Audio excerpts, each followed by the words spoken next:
살펴보도록 하겠습니다. 미광고 같은 경우에는 이제 이쪽에서 설명해야겠네요. 시험 유형을 봤을 때 좀 교과서에 충실해서 문제가 나오는 편이에요. 미사고랑은 약간 이제 경향성이 다른데 한번 좀 이따가 보여드릴게요. 어떤 식으로 문제가 출제되는지.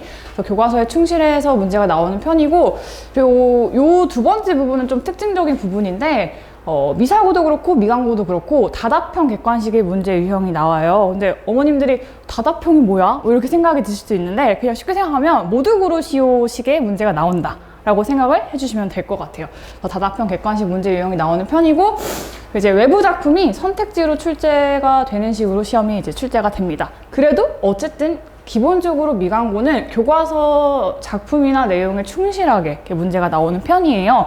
그래서 그 유인물에 보시면 아시겠지만 전체 문제의 문항 수가 교과서에 나와 있는 작품이랑 그 다음에 지문 중심으로 나오게 됩니다.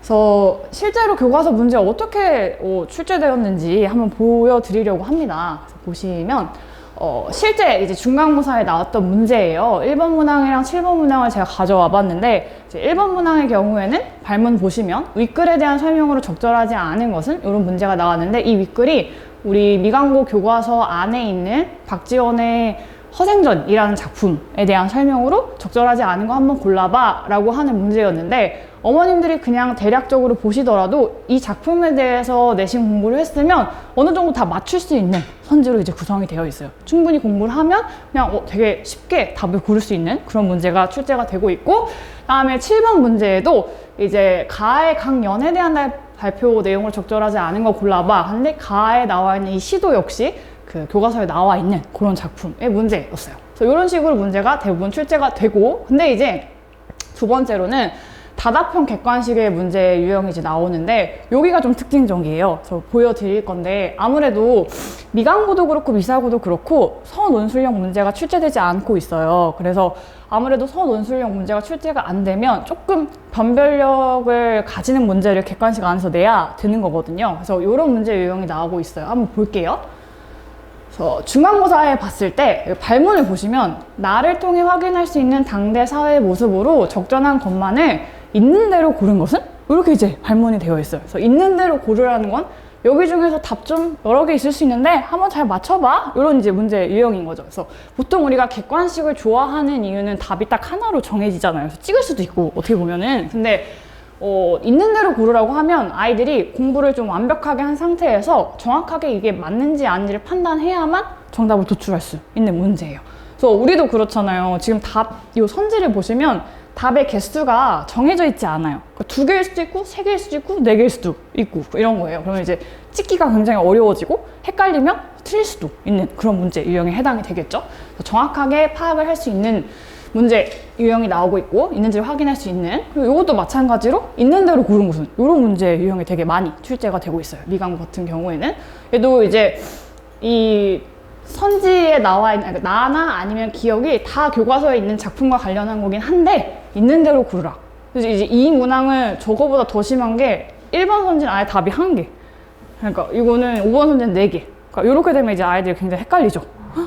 그리고 가끔 이제 하나짜리 답이 답일 때도 있거든요. 근데 아이들은 하나짜리에 되게 좀 무서워하는 경향이 있어요. 내가 맞나? 이렇게 생각이 들어서. 그래서 이런 문제가 나오고 있고, 지금 굉장히 많이 나온 게 제가 일부러 이렇게 구성을 했어요. 1학기 중간고사 작년 문제인데 하나, 둘, 셋, 넷 전부 다 있는 대로 고른 것은 문제가 지금 나온 거예요. 그래서 정확하게 공부를 하고 완전 암기가 잘 되어 있는 상태여야지만 좋은 점수를 받을 수 있는 그런 식으로 이제 나오고 있는 거죠.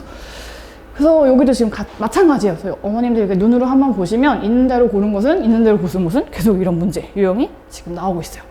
그래서 이런 어떤 특징을 가지고 있다라는 걸 아셨으면 좋겠고, 그 다음에 이제 세 번째로는 교과서 외에 연계 작품이 선택지로 출제가 돼요. 근데 조금 있다가 미사고랑 비교해보면 조금 귀여운 수준인데? 라는 생각이 이제 들 수도 있는데, 어쨌든 외부 작품이 선택지에 나오기는 해요. 근데 기본적으로는 교과서 내용 중심이기는 하거든요. 한번 보여드릴게요.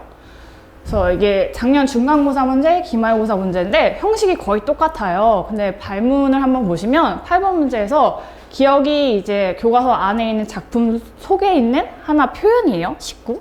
네, 그 기억과 같은 표현 기법이 쓰인 것은 이라는 이제 발문이 되어 있고, 선택지 보시면 다 이제 어떤 특정 작품들이 나와 있어요. 근데 이 동그라미 친 작품들은 교과서에 있는 작품들이 아니에요.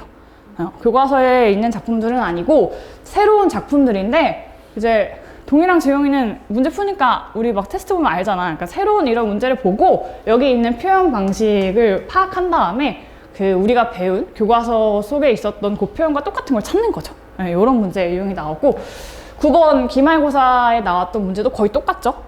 근데 다 다른 작품이잖아요, 지금. 그죠? 네. 그래서 외부의 작품도 출제되기는 한다. 이렇게 생각을 해주시면 될 것 같아요. 그래서 왜 봤어요? 그래, 미강고 뭐 이런 시험 스타일로 나온다. 근데 이제 어머님들이 궁금해 하시는 거는 그래서 이런 시험에 어떻게 대비하게 해줄 거니? 저한테 이게 궁금한 거잖아요. 그죠? 그래서 이제 말씀을 드리면 이제 크게 저는 이렇게 세 단계로 말씀을 드리려고 해요. 개념을 좀 명확하게 쌓는 단계를 거치고, 그 다음에 개념 확장하고, 그 다음에 적용하고, 이렇게 하면 이제 시험 대비 방안이 잘 될 거라고 저는 생각을 하거든요. 그래서 구체적으로 보면 개념을 어떻게 명확하게 쌓을 거냐. 제가 내신에 들어가면 내신 범위에 해당하는 이제 작품이나 지문을 나갈 때 판서를 되게 열심히 할 거예요. 구조화해서 이제 판서를 보여줄 거거든요. 그래서 구조화된 판서를 통해서 아이들이랑 이제 개념에 대해서 명확하게 이제 학습을 하고, 그리고 저는 이 부분이 가장 우리 학원의 메인이라고 생각을 하고, 제가 본원에 있을 때도 굉장히 여기에 좀 심혈을 기울였었는데 테스트를 매주 봐요. 근데 이 매주 보는 테스트가 지금 여기 다니는 학생들의 경우에는 알고 있겠지만, 이제 제가 만약에 오늘 내신 1주차 수업을 해요, 학생들한테. 그러면 이제 다음 주에 이 시간에 오면 오늘 했던, 다음 주 기준으로는 저번 주에 내신 했었던 내용, 그 범위에 대해서 시험을 보는 거죠. 근데 저는 테스트가 되게 중요하다고 생각하는 게, 어머님들도 학생 시절을 기억하실지 모르겠지만 그 기억을 떠올리면 테스트를 봐야 공부를 합니다. 그러니까 테스트를 봐야 애들이 공부를 해와요. 그러니까 막 그래 너네를 믿어 이렇게 하면 절대 애들 안 해요. 그래서 이제 테스트를 봐야 공부를 해오기 때문에 이제 테스트를 보면 애들이 이제 테스트 봐야 되니까 그 전날이라도 공부를 해요. 지금 막 애들 보면은 단어 테스트 볼 때 막 그 전까지 막 계속 보거든요, 이렇게. 그래서 이제 공부를 해오면 이제 그게 사실은 왜 중요하냐면, 내신에서는 범위가 어쨌든 적지 않잖아요. 근데 밀리면 나중에 이제 벼락치기 할 때 힘들거든요. 근데 매주 공부를 해가면 또 나중에 갔을 때 좀 공부할 양이 덜어지게 되고, 그리고 제가 테스트를 중요하게 생각하는 이유가, 이걸 봐야 제가 그 성적을 봤을 때 학생들이 어디가 부족한지를 알게 돼요. 그러니까 테스트 보고 이제 답안지를 써낸 거 보면 딱 파악이 되거든요. 얘는 뭐 시에서 표현 기법을 좀 잘 모르고 있구나, 아니면 뭐 소설에서 시대적 상황에 대해서 잘 이해가 없구나, 이런 거 이제 알 수 있기 때문에 그거를 이제 보고, 그러고 나서 제가 클리닉을 할 겁니다. 지금 여기 하남에 와서는 제가 전부 다 전원 클리닉을 하고 있는 상황인데, 당연히 내신 시작해도 똑같이 할 거예요. 그래서 테스트를 보고 나서 이제 이 테스트 결과랑 일단 숙제 해온 걸 바탕으로 이제 클리닉을 30분 동안 개인별로 다 할 거예요. 그래서 만약에 틀린 문항에 있어서 제가 막 오히려 이제 지금은 안 그래요. 지금 제가 되게 친절하게 설명을 해주는데, 내신을 시작하면 역질문을 할 거예요. 왜 이게 답인지, 아니면 제가 이제 뭐 이거 왜 적절하지 않은지 설명해봐, 이렇게 했는데 다 못하면 못 가는 거죠, 집에. 이런 식으로. 그래서 리마인드 클리닉을 할 거고요. 그래서 이 과정을 거치면 개념을 어느 정도 명확하게 쌓을 수 있다라고 보시면 되고요. 그 다음에는 이제 개념을 확장할 건데, 어쨌든 미강고도 연계 작품들이 표현기법 문제, 물어보는 문제에 한정되긴 하지만 나오잖아요. 그래서 같이 수업 때 이 작품과 비슷한 표현기법 쓰인 작품 이런 거 있어, 이렇게 설명을 하면서 함께 공부를 할 거고, 테스트에도 연계 작품을 같이 출제를 할 거예요. 그래서 개념을 확장시키고, 그 다음에 개념을 적용하는 단계에서는 이제 과제 집으로 이제 내신 시작하면 나갈 거예요. 근데 거기 유인물로 써있지만 되게 많은 양의 과제를 제가 제공을 할 거예요. 다양한 유형의. 그래서 이 과제를 풀면서 아이들이 이제 개념을 적용할 수 있겠죠? 그리고 요거는 조금 있다가 사실 겹쳐요, 미사고랑도. 저는 다답형 OX 문제를 낼 건데, 이게 뭐냐면 거기 그 프린트에 보시면 제가 예시를 써놨을 거예요. 제가 배제나 뭐 명예여고 3학년 아까 그 여러 학교들 할 때 늘 냈던 테스트 방식인데, 적절한 걸 모두 골라봐. 뒤쪽에 조금만 더 넘기시면, 네, 거기 맞아요. 조금만 넘기세요. 한 번 더. 네, 거기. OX 문제라는 파트가 있을 거예요. 그래서 모두 고르시오 문제를 이제 출제를 해서, 그게 아이들이 되게 싫어하면서도 도움이 된다라고 생각하는 개수를 제가 알려주지 않아요. 뭐 한 개일 수도 있고 두 개일 수도 있고, 어쩔 때는 기역, 니은, 디귿, 리을, 미음이 다 답일 수도 있는데, 그렇게 해서 문제를 출제해서 그럼 다 틀리거든요, 거의. 그래서 막 나중에 이제 문자 받으실 때 상처받지 마세요. 막 그 점수가 되게 개떡 같아도 그냥 이런 문제 때문에 그런가 보다 라고 생각을 해주시면 돼요. 그래서 이런 단합형 OX 문제를 내서 아이들이 이제 뭘 정확히 부족한지, 뭐가 부족한지 아닌지를 제가 판단하고 또 다시 리마인드를 시켜주고 할 거예요. 그리고 이제 실전 모의고사는 직보라고 불리는 직전 보강 때에 학교 경향에 맞춰서 이제 모의고사를 제가 직접 할 거예요. 그래서 경향에 맞춰서 해당 범위에 해당하는 문제를 낼 거고, 그러면 아이들이 실제 시험처럼 볼 거예요, 그 시험을. 그리고 이제 제가 다 해석을 하고 마무리 이제 정리를 하는 식으로 그렇게 적용을 시키려고 하고 있습니다. 그래서 이제 학생들을 어떻게 관리할 거냐라고 하면 과제물은 수업 전에 제가 다 검사를 할 거예요. 그리고 어머님들한테 이제 문자 다 보낼 거거든요. 얘 지금 숙제 양호하다, 미흡하다 이런 식으로. 그리고 이제 주간 테스트는 말씀드렸고 수업 전에 테스트를 실시해요. 그리고 나서 수업을 실시하고 저는 이제 수업 끝나고 테스트 다 채점한 다음에 어머님들한테 이제 문자 보낼 때 성적까지 다 보낼 거거든요. 그러고 나서 그 테스트 본 것에 대해서 그리고 과제물에 대해서 클리닝을 진행을 할 거예요. 그래서 이제 학생들을 좀 촘촘하게 관리를 해서 이제 시험에 대비를 시킬 거다라고 이제 말씀을 드릴 거고요. 그래서 뒷부분은 사실 미사고 학생들 똑같이 하긴 할 건데 그래도 시험 경향이 되게 다른 편이에요. 그래서 이제 설명을 한번 드려볼게요. 그다음 미사고 한번 볼게요. 미사고는 제가 도표 원그래프 하나를 넣었는데 이유가 있어요. 시험지 분석을 해보면 이게 그냥 하나만 일단 보여드린 거예요, 단적으로. 작년 중간고사를 기준으로 했을 때 여기 지금 퍼센테이지에서 69%가 교과서 외의 작품과 지문이 시험에 출제가 됩니다. 이 점은 되게 특징적인 게 아까 제가 미간고 설명할 때는 교과서에 충실하게 어쨌든 시험 범위가 나와요 라고 해서 이걸 보여드릴 필요도 없었어. 그냥 100%니까. 근데 그 미사고의 경우에는 교과서 안에 있는 작품이나 지문보다는 교과서 외의 작품이나 지문을 시험에 출제하는 경향을 늘 보여왔어요. 근데 이 점은 되게 특이한 점이거든요. 제가 알기로 미사고가 무슨 혁신학교 뭐 이런 거라고 처음에 이제 그 학교가 지어졌을 때 그렇대요. 그래서 시험이 그런 경향을 좀 보이는 것 같은데 그래서 시험 유형의 특징을 볼 때 얘가 가장 중요해요. 미사고는. 다수의 연계 작품과 지문이 시험에 출제가 되는 시기고 그거랑 연관되게 수능형 문제가 나오게 돼요. 그리고 이제 교육청 모의고사 지문도 아예 시험 범위에 넣어버려가지고 이제 시험에 나와요. 그리고 다답형의 객관식 문제가 이제 나오고 있거든요. 찍으셔도 돼요. 그래서 한번 실제로 얘도 문제를 볼게요. 다수의 연계 작품 및 지문이 나온다. 크게 세 가지 스타일로 나오거든요. 첫 번째 스타일은 이제 보기가 제시돼서 그 시험 범위 안에 있었던 교과서 지문은 지문대로 제시되고 보기에 새로운 작품을 주면서 얘랑 같이 비교해서 한번 풀어봐 이런 문제 나오고 실제 보여드릴게요. 그리고 아예 그냥 지문 자체로 새로운 작품이 들어가서 나오는 경우도 있어요. 그런 다음에 그 교과서 내용의 새로운 지문, 얘는 뭐냐면 문법도 어쨌든 우리 시험 범위에 들어가잖아요. 근데 교과서에서는 이제 문법 각 법칙에 대해서 쭉 나와요. 근데 이거랑 같은 내용이긴 한데 좀 형식이 다른 식의 지문을 주고 이 지문을 준 다음에 문제가 출제가 되는 경우가 있거든요. 한번 실제 보셔야 체감이 되실 것 같아요. 일단은 첫 번째 유형은 제가 처음에 여기서 말씀드렸던 보기를 활용하는 새로운 지문, 그 다음에 외부의 작품이 나오는 경우예요. 그래서 발문 한번 보실게요. 가와 보기를 감상한 내용으로 가장 적절한 걸 골라봐 라는 문제인데 가는 우리 시험 범위에 해당한 작품이에요. 근데 교과서에 있는 거. 근데 보기를 보면 황선원의 별이라는 작품이 나와 있는데 얘는 교과서에 없는 작품이에요. 그래서 교과서에 없는 새로운 어떤 작품의 일부를 주고 이제 가의 화자와 이 보기에 제시되어 있는 이 내용에 있는 어떤 뭐 인물이라던가 아니면은 어떤 그 표현이라던가 이런 거 이제 비교해서 물어보는 문제가 나오고 어떻게 보면 이게 이제 수능형 문제랑 비슷하다. 모의고사에 나오는 거랑 살짝 비슷하다라고 보실 수 있을 것 같아요. 그리고 두 번째로는 아예 제가 지문으로 제시되기도 한다라고 했잖아요. 지금 가는 상비 교과서에 있는 작품이에요. 그 미사고 교과서 안에 있는 작품인데 나는 시적 대상이 굉장히 유사한데 조금 다른 외부 작품이에요. 근데 그걸 이제 같이 제시를 해주고 같이 물어보는 거죠. 가와 나의 공통적으로 가장 적절한 걸 골라봐. 이런 식으로 이제 출제되는 시기고요. 그다음에 이제 세 번째 유형은 여기서 말했던 교과서 내용에서 배웠는데 뭔가 텍스트만 조금 다르게 해서 지문을 줘요. 이렇게. 우리 의문의 변동 배워서 알잖아, 얘들아. 자음과 모음에 대해서 다 배우긴 했어요. 근데 이런 식으로 교과서에 써있진 않아. 근데 이제 지문을 이렇게 주고 보기에 또 새로운 정보를 주고 이걸 바탕으로 해서 좀 적용시켜서 문제를 풀어봐. 이런 이제 문제가 나오게 돼요. 지영이 집중해야겠지?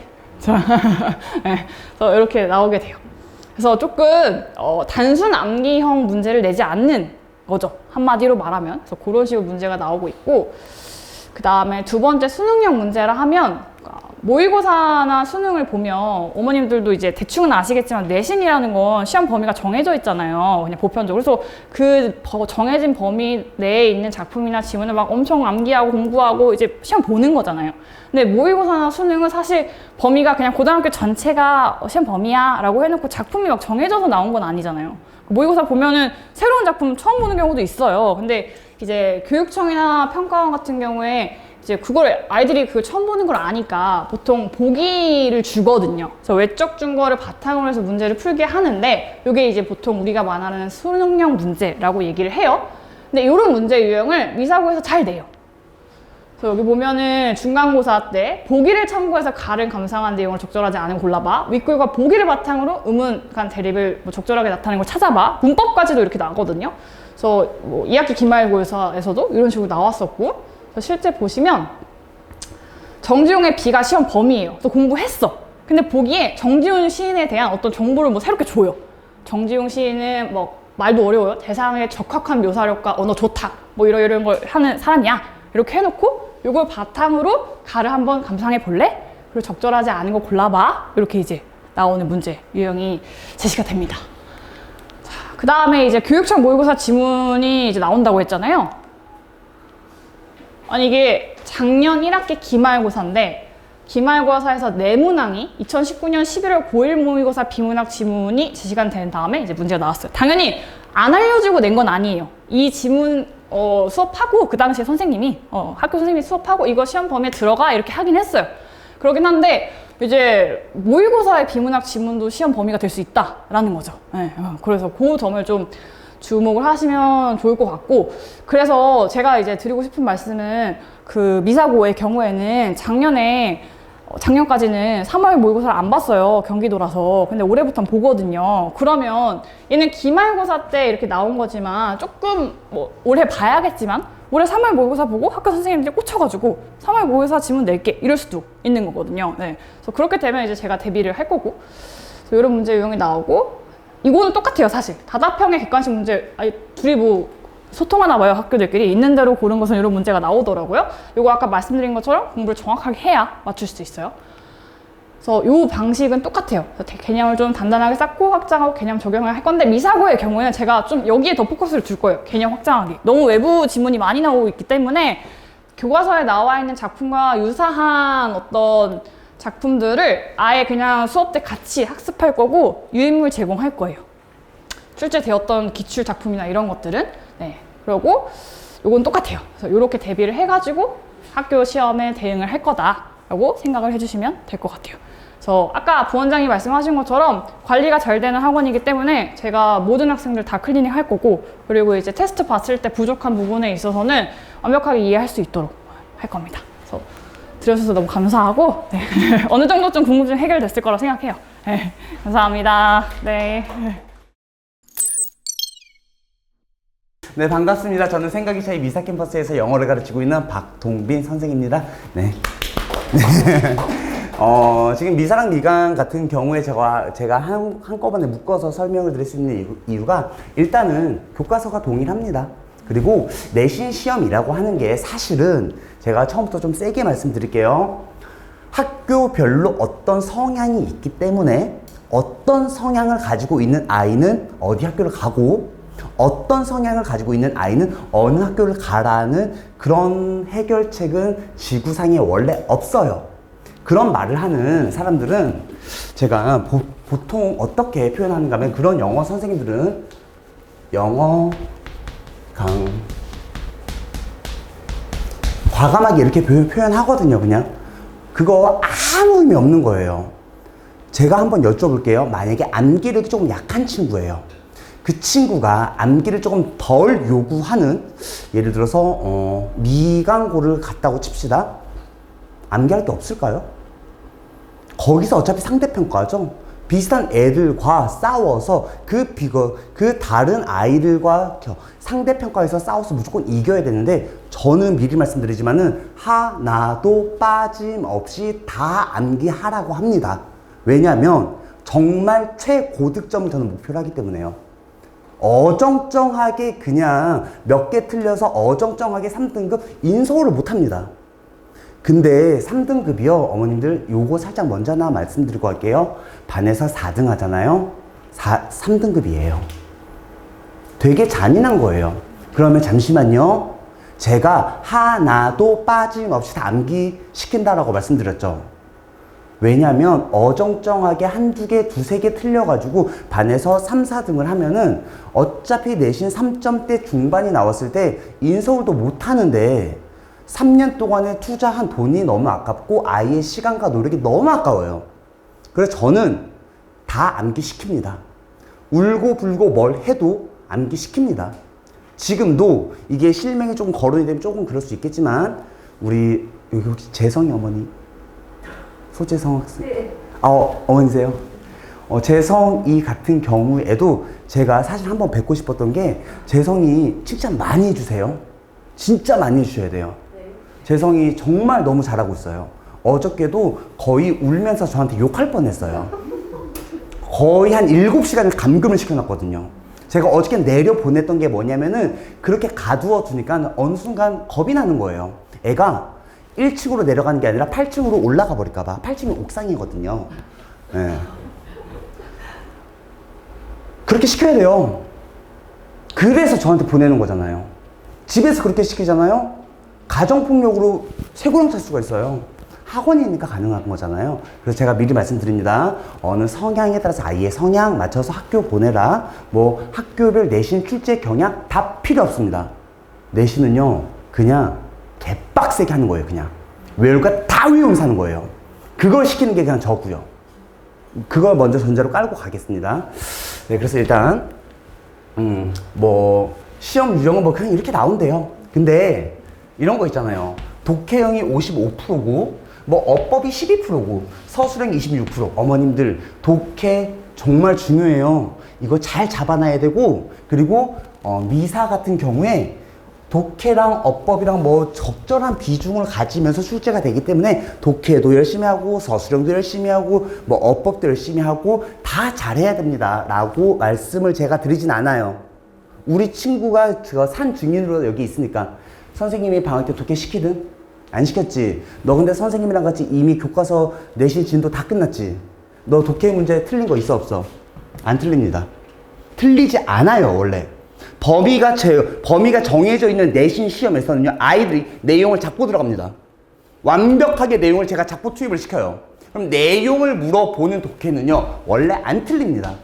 근데 약을 팔기가 좋죠. 우리 학원은요, 요것도 잡아주고 이것도 좋고 이것도 하고 이것도 다 합니다. 어머님들 보내만 주세요. 대표적인 강사기꾼. 필요 없는 거 가지고 판매하기 위해서 그렇게 말을 하는 게, 저는 그렇게 생각합니다. 근데 저는 그러면 없어 보일 수도 있겠지만, 우리 신동철 원장님께 이거 편집해 주세요. 알아서 네가 알아서 해. 그냥 제발 좀 일반적으로 좀 하라고. 너무 튀지 말고. 왜냐면 저는 이것만 하거든요. 이것만 해도 저는 벅차서 죽을 것 같아요. 애들도 벅차서 죽으려고 그래요. 근데 이것만 한다고 하면은 한 가지 단점이 있어요. 애들 점수는 되게 잘 나오거든요. 한 가지 단점이 수강생이 별로 없어요. 왜? 엄마들 입장에서 뭐야? 대치공 스토리는 다 해준대. 대흥 학원은 다 해준대. 박동비는 이거밖에 못 해준대. 기왕이면은 그래서 수강생이 별로 없어요. 처음에는. 저는 1년 바라보고 있거든요. 지금 애들, 어머님들 다 제가 1, 2등급 만들어 놓잖아요. 어차피 애들은 따라올 겁니다. 근데 그런 식으로 그냥 약을 팔아가지고 1년을 보내게 되면은, 글쎄요, 그 애들 1년 동안 배운 저희 애들은 뭐가 돼요? 들러리잖아요. 네, 그래서 제가 먼저 말씀드렸지만, 재원생의 어머님들께 가장 말씀을 드리고 싶어요. 제가 잘 키우고 있습니다, 어머님들. 걱정하지 않으셔도 돼요. 그리고 내신 범위에 해당하는 거 다 진도 끝내고 있습니다. 그리고 학교의 시험 문제 다 풀리고 있습니다. 그렇게 해서 평균 점수 지금 90점대를 유지하고 있어요. 우리 2달 동안의 목표가 7점 정도 더 올리는 거예요. 평균 점수 말씀드리는 거예요. 그렇게 해서 안정적으로 내신 잡아 드릴게요. 그거 하나 약속 드릴게요. 아시겠죠? 자, 그래서 일단 뭐 요렇게 뭐 시험 뭐 독해도 있고 어휘도 있고 어법도 있고 서술형도 있는데 뭐 점수 분포 그냥 그렇대요. 필요 없어요. 어법이에요. 서술형 잡아야 됩니다. 저는 그것만 가르칠 겁니다. 그리고 미강고도 뭐 비슷하게 이렇게 나오는데 독해가 53%다 맞힐 거야. 걱정하지 마. 지금도 다 맞히고 있잖아. 이거 딱히 준비할 필요 없어. 네가 해. 알았지? 다 잘하고 있으니까 저는 요거 잘 잡아 드릴 거예요. 그리고 이게 그게 있거든요. 비중치로 따졌을 때 한 28%밖에 안 되죠. 한 28점이라고 했을 때 원래 뭐냐면요. 1등급 컷이 한 93 내지는 시험이 좀 쉬우면 한 96점 정도로 잘려요. 2등급 컷은 어디서 잘리는가 하면은 보편적으로 92에서 한 88점 요 정도로 잘리거든요. 이제 3등급 컷은 당연히 87에서 뭐 기타 등등으로 가겠죠. 어머님들 세계 문항이긴 하지만 한 문제가 6점이에요. 요거 18점이죠. 누구나 다 맞히는 거 당연히 다 맞히겠지만 여기서 삐끗하잖아요. 3등급이 안 나올 수가 있어요. 턱걸이로 겨우겨우 그냥 들어가요. 3등급에. 그래서 우리 아이들은 지금 너무나 고통스럽게 잘 하고 있지만 걱정 마. 더 시킬 거니까. 안심하지 마. 이거에만 집중하는 이유가 그거예요. 점수가 나오는 건, 그리고 점수가 안 나오는 건 맨날 여기 때문에 점수가 나오고 안 나오는 건데 뭔 뻘짓거리를 해. 그리고 아이들이 중학교를 졸업한 지가 몇 개월이나 됐다고 수능과 내신을 동시에 잡는다? 어우, 말도 안 되는 소리 하고 자빠졌어. 안 됩니다. 안 돼요. 어머님들은 잘 보내고 계신 거예요. 저만 믿으시면 돼요. 무슨 종교도 아니고. 좀 다운시켜야겠다. 반가워서 그래요, 사실은요. 어머니들 이렇게 또 찾아주셔가지고 감사하기도 하고요. 어찌됐든 저는 큰 틀에서 많은 것들을 담고 있지만 저는 시험 등급 컷을 가르는 28%만 지금 2달째 가르치고 있고요. 앞으로 2달 더 할 거고요. 최종 결과물은 당연히 좋은 결과 나올 겁니다. 걱정하지 마시고요. 그리고 이제 뭐 시험지 맛보기 섹션인데요. 시험지 맛보기에서 살짝 볼게요. 우리 아이들이 그러면 왜 그렇게 어법에서 조금 많이 힘들어 하는가 살짝 봅시다. 요 섹션 한번 봐주시겠어요? 섹션? 쭉쭉쭉 넘겨주시면은 사실은 시험 문제가 나와 있는 어디를 보셔도 어머니도 문제 보시니까 갑자기 또 막 이렇게 화를 내시고 막 이렇게 문제만 보면 화가 나죠 보통. 이거는 학생이나 뭐 어머님들이나 뭐 비슷한 것 같은데 보시면은요 제가 요거 하나 말씀드릴게요. 어머님들 요 첫 페이지 있죠. 이게 제가 객관성을 담아내기 위해서 요 페이지거든요. 요 페이지에서 객관성을 담아내기 위해서 아이들 시험지 예를 들어서 뭐 한 12번에서부터 객관성을 담기 위해서 한 18번까지 있는 그대로 긁어서 넣어놨어요. 우리 아이들이 시험을 볼 때 먼저 1번 문제를 풀 때 뭐 빈칸에 들어가야 할 말도 찾아야 되고 2번 바로 영작로서 지금 요구를 하는데 그 안에 네모칸을 바라보시면요. 어법에 맞춰서 바꿀 것이라고 요구를 하고 있죠. 그리고 2번으로 들어갑시다. 내용 일치죠. 지금도 다 맞추고 있습니다. 아이들 교과서 배운 지 한 달도 안 됐는데 지금도 다 맞추고 있습니다. 4번 문제는요. 내용 일치. 그리고 이제 5번 들어갈게요. 바로 또 다시 어법 서술형이죠. 지금 2개 지문을 지나가고 있는데 어법으로서 물어보고 있는 게 대략적으로 2개에서 3개입니다. 시험 보는 시간은 50분이에요. 이제 살짝 느낌 오셔야 돼요. 왜 아이들이 어법에서 그렇게 많이 흔들리는지. 지금 출제 가능한 어법과 서술형을 제가 다 잡아내고 있어요. 무슨 말이냐? 바로 한 페이지만 넘겨볼게요. 조금 넘겨주시면 미각 문제도 그냥 건너뛰겠습니다. 미각 문제로 건너뛰시고 조금 보기가 불편하실 수 있겠지만은 저희가 이제 마지막 최종 관문으로서 아이들에게 제공되는 문제의 결이 214페이지라는 여기 있죠. 이렇게 마무리를 짓습니다. 근데 이렇게 했을 때 천천히 갈게요. 천천히. 네. 여기 보시면은 잔인하게 물어보죠. 근데 이런 문제를 아이들이 풀 때 기분이 막 좋을 것 같아요? 아니면 되게 힘들 것 같아요? 많이 힘들어하죠. 생각만 해도 좀 안쓰럽잖아요. 근데요, 저는 힘들어하잖아요. 너무 좋아요. 너무 좋아, 막. 그래야 점수는 나오니까. 더 힘들어하잖아요. 더 좋아요. 어저께 재성이를 바라보면서 쾌재를 불렀어요. 7시간 동안 내가 여기 감금이 돼가지고 단어 시험 통과하고 과제 전공 제가 일일이 하나씩 물어보거든요. 여기선 왜 2야? 여기선 왜 I냐? 다 물어보거든요. 순간적으로 제 시험 바로 보내버리는데 재석이는 이제 막 토를 하더라 하면서 들어가는데 저는 그러면서 하면서 이제 너무나 행복하죠. 그래야 점수가 나오니까. 그리고 나서 이제 마지막 정말 완벽하게 마무리 짓는다는 게 바로 그 다음 페이지거든요. 215페이지. 그냥 찾아야 됩니다. 다 읽고 이 안에는 분명히 틀린 게 있어요. 그리고 그 틀린 걸 찾아내야 됩니다. 이제 믿으셔도 되겠죠? 어머님들, 제가 시험 점수 만들어낸다 그랬죠? 집에서 이걸 시키잖아요? 가정폭력범으로 잡혀갈 수도 있어요. 학원에서는 제가 시켰을 때 어머님들 그게 있습니다. 뭐냐면요, 제가 이거를 시키잖아요? 특히나 우리 재용이를 포함한 우리 동의를 포함해서 이걸 제가 끝까지 시키면서 아이들이 통과할 때까지 11시고 12시고까지 남아가지고 애들 봐주잖아요. 애들은 분노가 치밀을 것 같아요? 아니면은 저에 대한 감사함이 클 것 같아요? 애들 그렇게 생각 없지 않아요. 본인 때문에 남아있는 거 알거든요. 한편으로는 집에 가면 와이프가 있기 때문에 여기에 남아있는 것도 없지 않아 있긴 있겠으나 너무 솔직했나? 애들 알아요. 그거예요. 그러니까 뭐냐면 집에서 이걸 시키면 애가 탈출을 하겠죠. 여기서는요, 제가 그렇게 하잖아요. 선생님이 정말 나를 위해주는구나. 그런 마음으로서 오히려 더 열심히 합니다. 그러다 보니까 사실 학원을 보내는 거겠죠.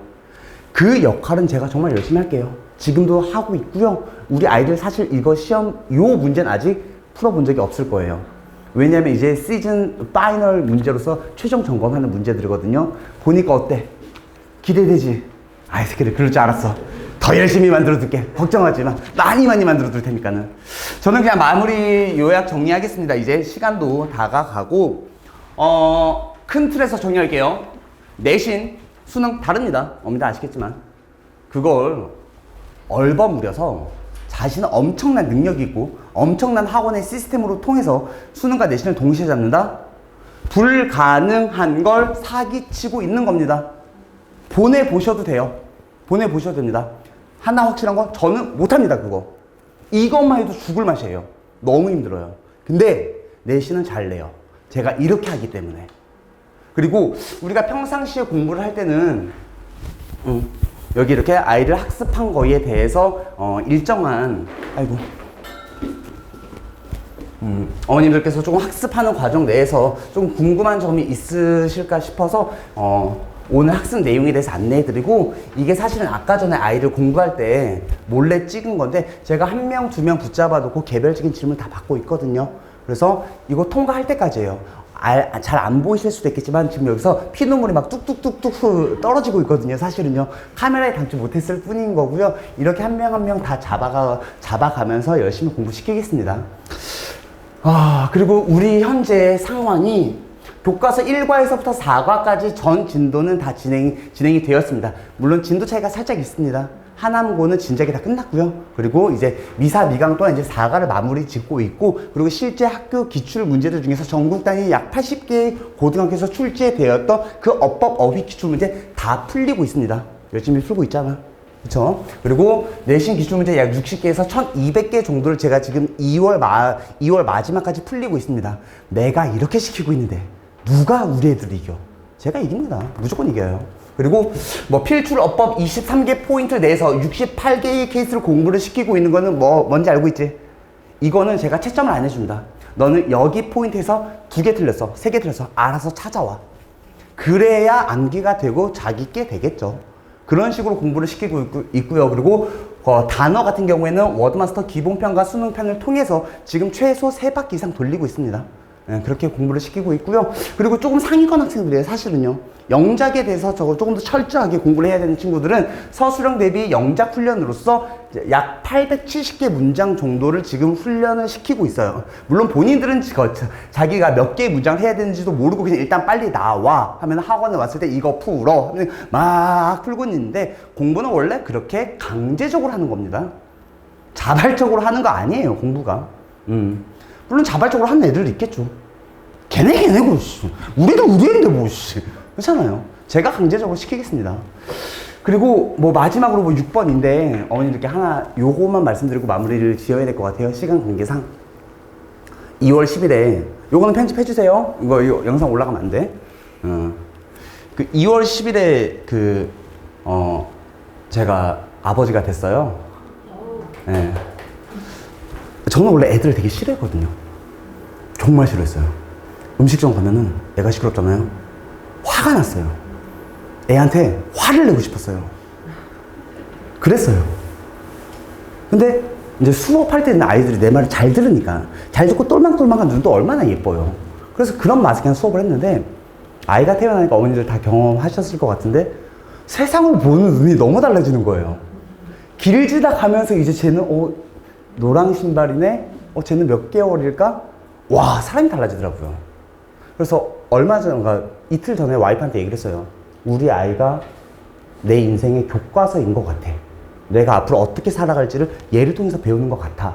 라고 얘기를 했던 게, 걔를 보고 나니까 다 어느 분들의 정말 소중한 자녀일 텐데 어떻게 가르쳐야 될까? 라는 걸 조금 되게 곰곰이 고민해보게 되더라고요. 그런 것 자체가 아이한테 너무 감사한 건데, 할 수 있는 최선을 다하겠습니다.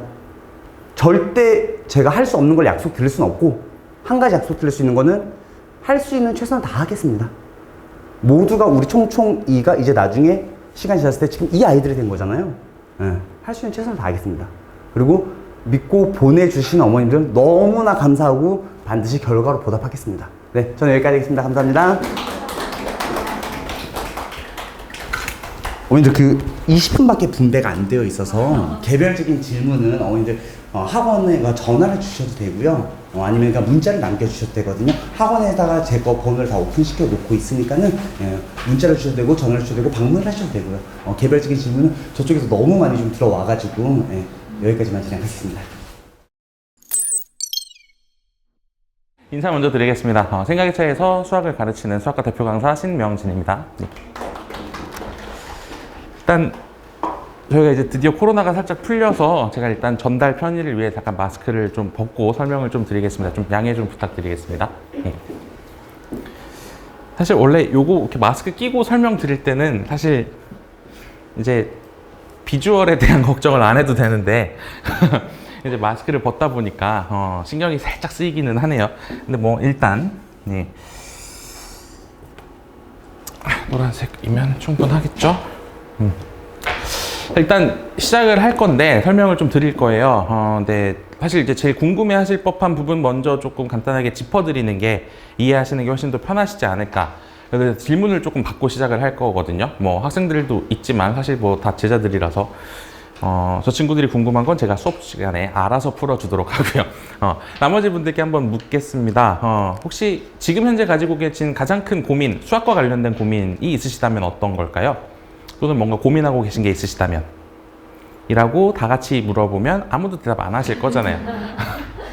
일단 간단하게 제가 뭐 성함은 모르지만 그냥 좀 이렇게 랜덤으로 찍어 보도록 할게요. 혹시 가지고 계신 가장 큰 고민, 수학과 관련했을 때 가장 큰 고민이 있으시다면?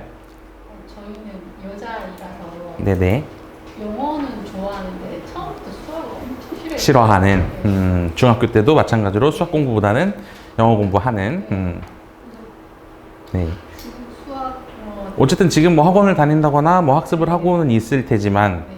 뭐 그럼 과제 수행률이나 이런 건 좀 괜찮을까요? 아니면 시키는 건 잘하는데 시키는 건 잘 하는데, 이게 남자애들처럼 막 정말 파고 들어서 하는 그런 건 대충 어떤 느낌인지 알 것 같아요. 그러니까 흔히 생각하면 이런 거죠. 이제 공부를 하러 들어가는데 보통 표준 문제집은 보면 국어나 영어책 책이고 수학책은 숙제 딱 끝나자마자 다시 가방에다가 집어넣고 이런 느낌. 한 번만 더 여쭤볼게요. 혹시 가지고 계신 고민이 있으시다면? 그쵸, 뭐 사실 현 시점에서 우리 친구들도 마찬가지겠지만 모든 과목이 다 그쵸, 이제 고등학교 어떻게 살아갈 것이냐부터 시작해서 뭐 수학과 관련된 특별한 고민이 따로 있으신 건 아니시고. 네, 저희는 남자인데 네네. 성향 자체가 일단 쉽고 아는 거 먼저 막 풀고 어려운 거 제껴놓는 네네. 한 가지의 스타일이 그랬는데 또 어떻게 바뀌어야 하는 것인가, 어떻게 하는 것인가 그 정도. 사실 방금 두 친구들의 얘기를 살짝 들어보기는 했는데요. 아마 저기 앉아있는 저 두 명의 친구들도 내 얘기인가 싶은 생각이 좀 들긴 했을 거예요. 그치, 동의야?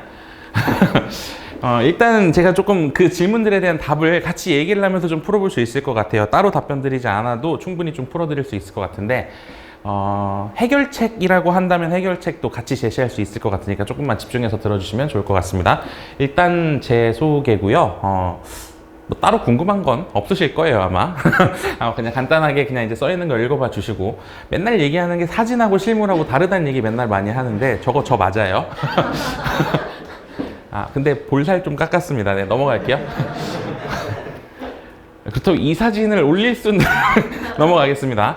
자, 이제 고등학교 수학 내신의 특징부터 좀 간단하게 좀 짚을게요. 사실 워낙 많이들 설명회들에서도 많이 다뤄지는 주제고 어머님들께서도 많이 들어서 알고는 계시겠지만 그냥 막연하게 알고 계신 거를 조금 카테고리를 딱 잡아서 말씀을 드리면 다음과 같습니다. 쉽게 얘기하면요, 난도가 높아지고요. 제가 그 배포 자료에는 이 내용들은 직접적으로 담아놓지는 않았어요. 설명용이라서 저랑 아이 컨택 하면서 봐주시면 됩니다. 난이도가 높아지고요. 양도 많아집니다. 특히나 중학교 때랑 비교하면 크게 보면 약 한 3배 정도까지 차이가 나요. 한 번의 시험을 대비하기 위해서. 그러니까 예를 들어서 중학교 때 한 번의 시험을 대비하는데 개념 프린트를 내보낸다. 그러면 뭐 한 장 반? 시험 범위 하나에 통째로 들어가는 걸 다 잡아봐야 한 장 반 정도면 시험 하나가 끝납니다. 근데 이제 고등학교 때부터는 한 장 반이 뭐죠? 그냥 예제 같은 걸 싹 다 뺀다고 쳐도 못해도 시험 한 번을 위해서 제가 개념 프린트를 만들면 한 7장 반에서 8장 정도는 개념만 나갈 거예요. 그리고 이게 거짓이 아닌 건 저 친구들한테 물어보시면 알아요. 개념이 생각보다 굉장히 많습니다. 왜 많냐면 일단 양도 양이지만 다루는 느낌 자체가 좀 많이 달라져요. 깊이가 조금 더 깊어졌기 때문이죠. 근데 이제 막연하게 깊이라고 설명드리면 어머님들께서도 정확하게 어떤 깊이인지 맥을 잘 못 잡으시니까 조금만 더 부연 설명을 하면 이런 느낌이에요. 중학교 때까지는 그냥 계산하면 답이 나옵니다. 뭐 식이 문장제 문제라서 우리가 식을 직접 세워야 된다? 그래도 식이 그렇게 복잡하고 어렵지 않아요. 그래서 그냥 끽해봐야 2차에서 끝나기 때문에 그냥 가볍게 문장 좀 쓰고 식으로 반환하면 대충 이렇게 풀어보면 될 것 같아 같은 느낌으로 그냥 문제가 나옵니다. 물론 이제 조금 어려운 문제들, 특히나 이제 도형 문제들 같은 경우는 뭐 이런 식으로만 설명드리기는 조금 애매하기는 하지만 도형을 제외한 나머지 문항들의 경우는 보통 다 이런 식이면 풀리죠. 뭐 끽해봐야 배우는 게 통계 간단한 거 배우고 1차 방정식, 2차 방정식 좀 배우고 연립 방정식 좀 배우고 그다음에 이제 도형 얘기가 좀 까다롭긴 하지만 도형 빼면 결국은 이게 전부 다예요. 이 얘기 하려고 3년을 배운 겁니다, 수학을. 그러니까 이 굉장히 간단한 내용을 3년 동안 풀어서 가르쳤는데 고등학교로 딱 올라오면 이걸 딱 정확하게 2단원 만에 끝내요. 하항식의 연산 파트 딱 지나가고 나면 인수분해 공식 파트가 하나 나옵니다. 그 단원에서 배웠던 모든 곱셈 공식들 싹 다 정리하면서 끝내버리고요. 2차 함수, 방정식 단원이 하나 있습니다. 그 단원에서 2차 얘기를 싹 다 끝내요. 한 가지 끼케야 추가되는 게 연립방정식 정도 단원을 끌어올 수 있을까? 근데 연립방정식의 초입 한 장? A4 용지로 따지면 맨 첫 페이지 한 반절 정도 내용 정도가 중학교 때 배운 겁니다. 그걸 3년 동안 배웠으니까. 근데 시험 단원 수로만 따지면 보통 제가 교재를 만들면 1단원부터 시작해서 14단원 정도까지로 이 수상을 구성을 지어요. 그러면 보통 시험 범위에서 끊기는 게 8단원 이쪽 저쪽에서 끊깁니다. 그리고 이 8단원은 연립방정식과 같은 여러 가지 방정식이라고 불리는 파트예요. 이 여러 가지 방정식 단원 앞에까지가 보통 중간고사 범위고요. 이 뒷부분이 기말고사 범위로 들어갑니다. 아까 제가 말씀드렸잖아요. 3년 동안 2단원 반 정도 배웠는데 그걸 한 단원 한 번의 시험에 다 쏟아붓는 구조. 그러니까 이게 생각보다 문제 풀어야 되는 양이 굉장히 많은 거죠. 지금 저 친구들이 저랑 같이 수업하면서 일주일에 지금 제가 숙제로 내고 있는 문제가 교재에서 약 60여 문항 정도, 60에서 80 정도 됩니다. 단원 따라서. 그 다음에 프린트물로 나가는 게 보통 평균적으로 한 80에서 120개 사이 정도? 그럼 일단 그거 두 개만 해도 약 한 220, 30개 정도의 문제를 아이들이 풀고 있는 상황이에요. 거기에 오답 들어가고요. 시험지 따로 풀고요. 시험지와 교재와 워크북에서의 오답은 따로 다시 묶어서 연습할 수 있게끔 비슷한 문제끼리 짝지어서 다시 줍니다. 그러면 많이 틀리고 있는 친구들 같은 경우는 사실 일주일에 약 한 350문항 정도씩 풀어내는 것 같아요. 온전하게 제가 주는 과제로만. 그것도 준수한 정답률일 때의 얘기입니다. 정답률이 떨어지기 시작하면 오답은 기하급수적으로 니네 왜 웃니? 왜 본인 얘기야? 그래서 이제 그렇게 양이 많아지기 때문에 보통 일주일에 약 한 400문항 이쪽 저쪽을 학습한다고 보시면 돼요. 그리고 그만큼이 최소치입니다. 이게 최소치일 수밖에 없는 이유는 그렇게 해도 아직 다 다루지 못한 문제들이 남아요. 그러니까 양이 어마어마하게 많은 거죠. 제가 그냥 3배라고 잡은 건 그냥 단원별로 느낌 비슷한 것들끼리만 비교했을 때 3배인 거고, 실제적으로 문제 풀어야 되는 양까지 따지면 그 양이 어마어마하다라는 것. 그렇기 때문에 대부분의 친구들이 점수가 하락을 하죠. 쉽게 말하면 중학교 때 90점 이상 받아서 수학으로 그닥 걱정은 없겠구나 라고 여러분들이 판단하셨던 그런 친구들이 혹시 큰아이가 있어서 키워보셨다면 경험해 보셨을 거예요. 보통 그 친구들이 그냥 공부하던 그대로 공부를 하게 되면 몇 점 나올까요? 아까 안 여쭤본 분께 여쭤볼게요. 몇 점 나올까요? 60점 정답입니다. 근데 좀 슬프지 않나요? 중학교 때처럼 공부를 하면 그 친구들이 애써 받아오는 점수가 60점이에요. 그리고 제가 이 말 하면 사실 어머니께서도 설마 60점이겠어. 근데 뭔가 저렇게 얘기하는 걸 보니까 뭔가 조금 세긴 셀 것 같아. 그러니까 60 아닐까? 뭐 이런 느낌으로 얘기를 하셨다면 정말 애석하지만 60점이 맞습니다. 조금 더 적나라한 얘기를 드려도 되는데 그럼 우리 아이들이 있어서 60점도요 학원 다니면서 공부 열심히 했을 때의 60점이에요.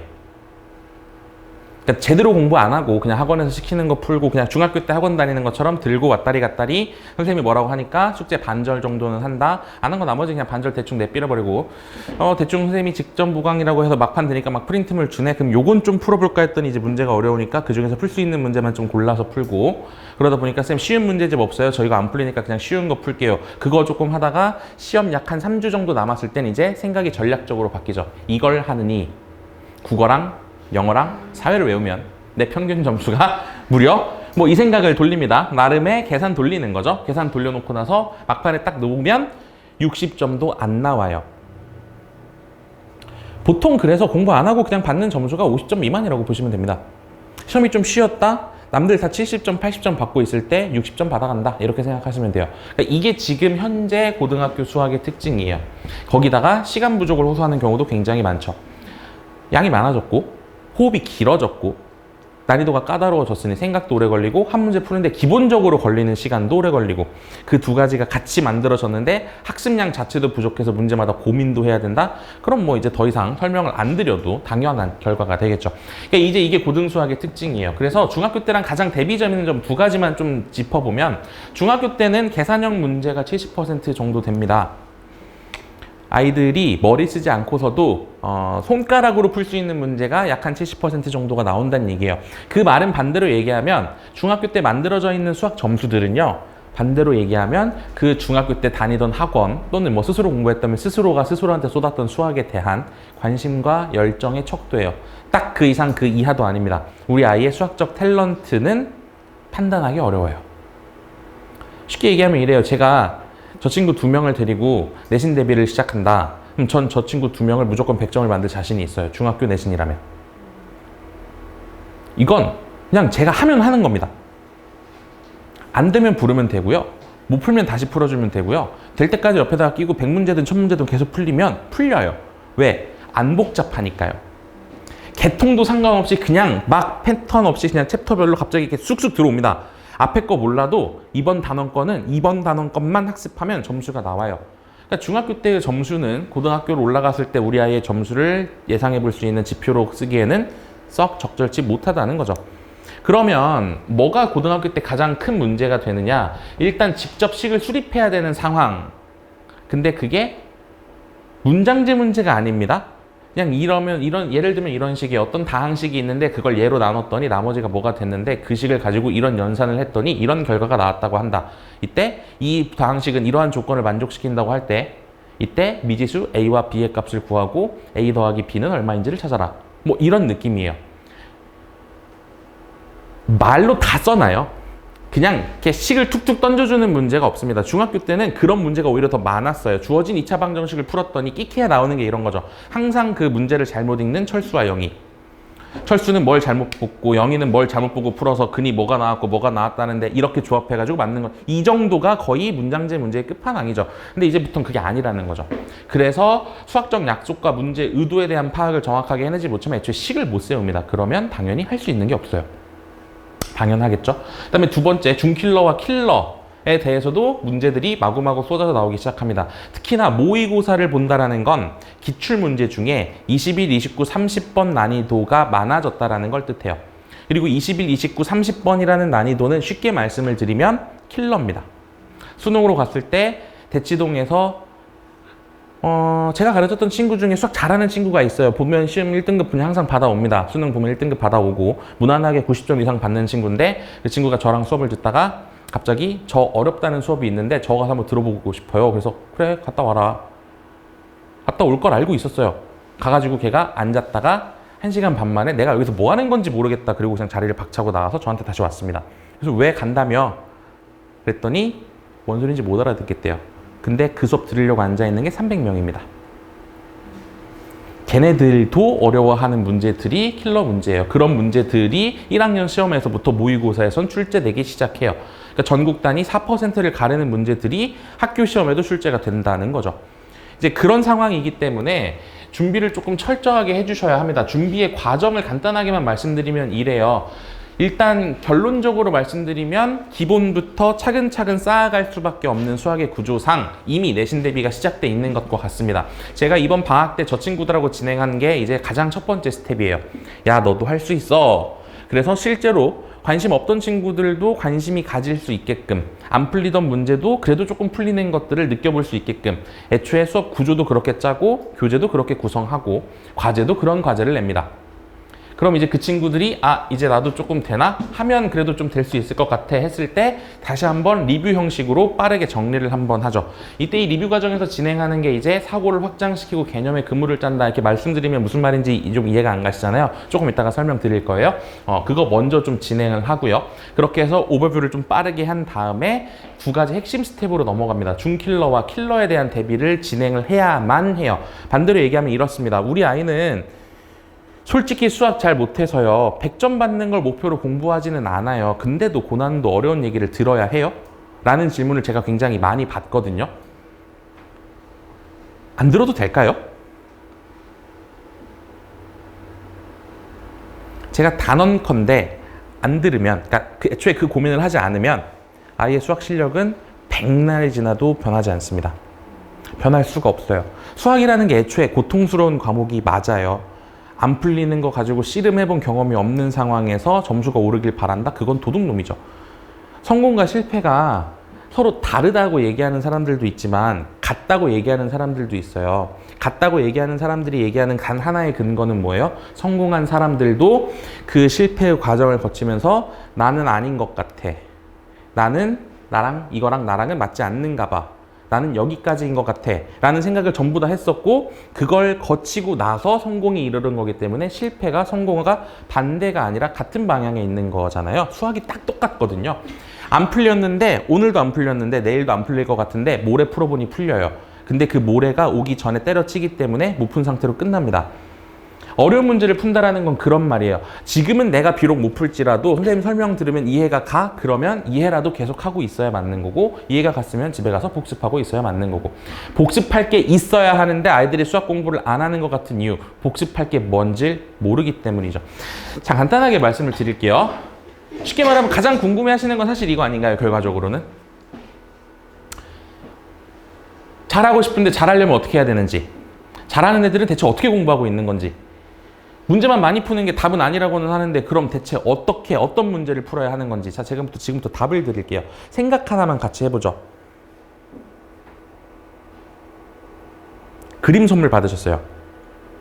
제가 1,200만 원짜리 액자 그림으로 딱 그림 액자를 딱 설명 하나 드렸습니다. 이거 걸고 싶어요. 뭔가 있어 보이잖아요. 무슨 얘기인지 모르겠지만 거실에다 하나 걸고 싶은데 어떻게 거실래요? 제일 잘 보이는 곳에. 위치는 그렇게 설정했다고 친다면 어떻게 거시겠습니까? 벽을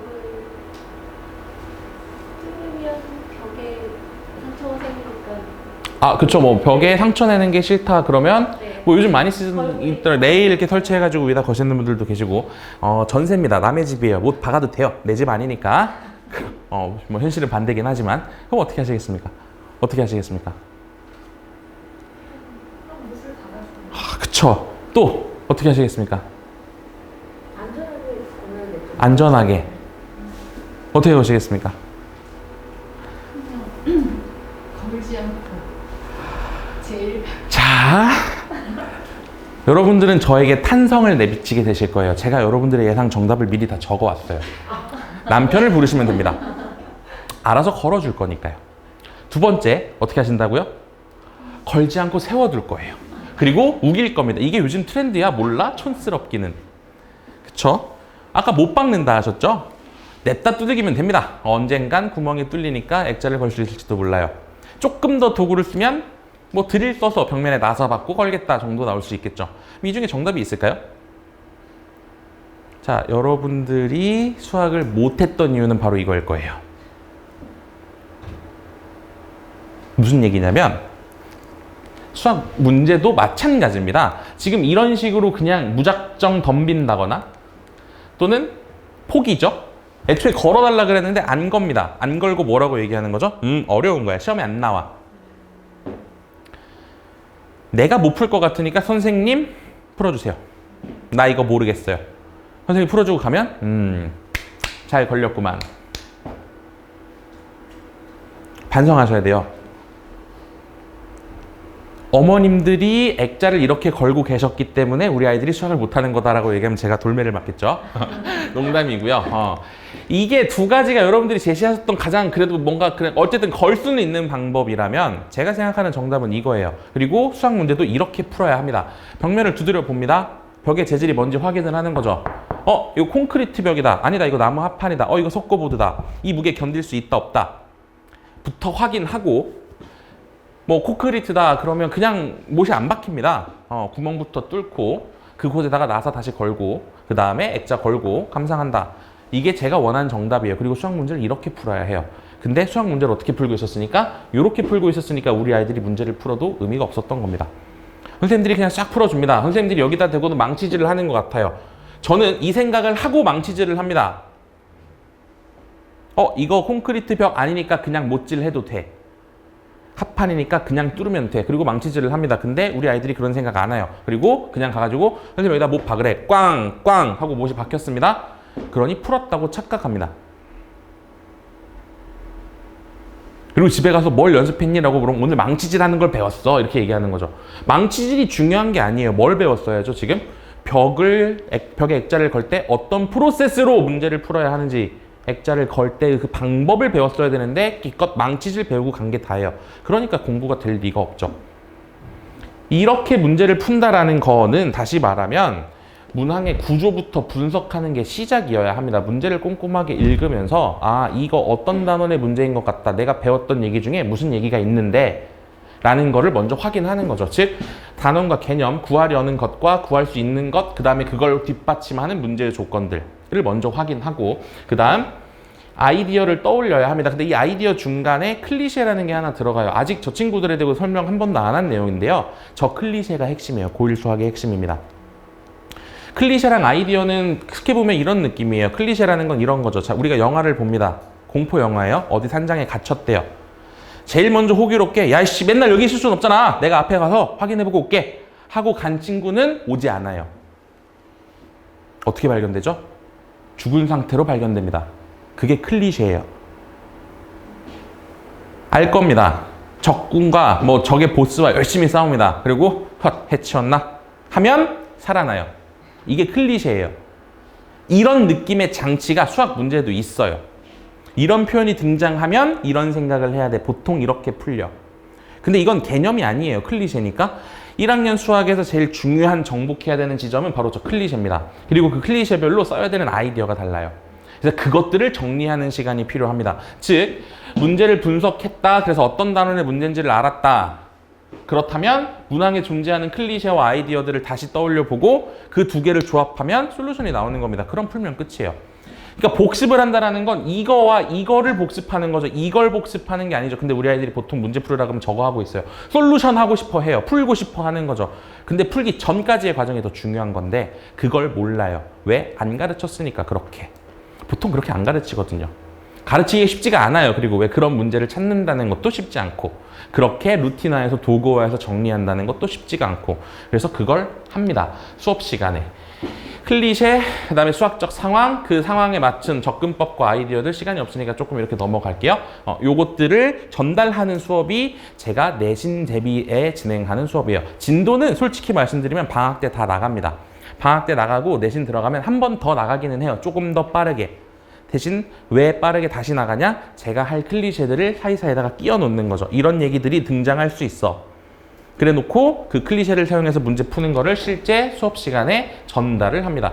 그래서 제가 이런 얘기도 조금 많이 들어요. 그 애들 숙제는 어떻게 내시나요? 뭐 이런 얘기 많이 듣는데 사실 그거는 다 비슷비슷해요. 뭐 예를 들어서 아이 수준에 맞지 않는 문제를 출제합니다. 들어보셨나요? 이런 설명이? 들어보셨을 리가 없어요. 아이가 학교가 한 명일 때는 시험 대비를 따로 해주지 않습니다. 이런 설명이 들어보셨어요? 다 합니다. 어차피 똑같아요. 제일 궁금해 하셔야 되고 제일 확인해 보셔야 되는 건 뭘 가르치냐는 건데 제가 가르치는 건 이겁니다.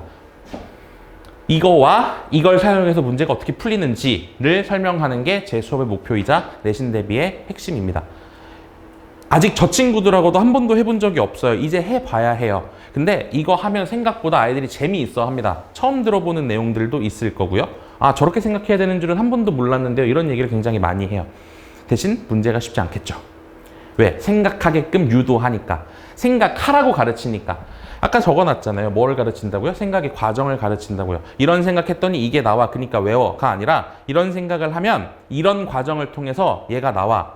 그러니까 왜 이런 생각을 해야 되는지 클리셰 설명 지어주고 그래서 과정 생각해.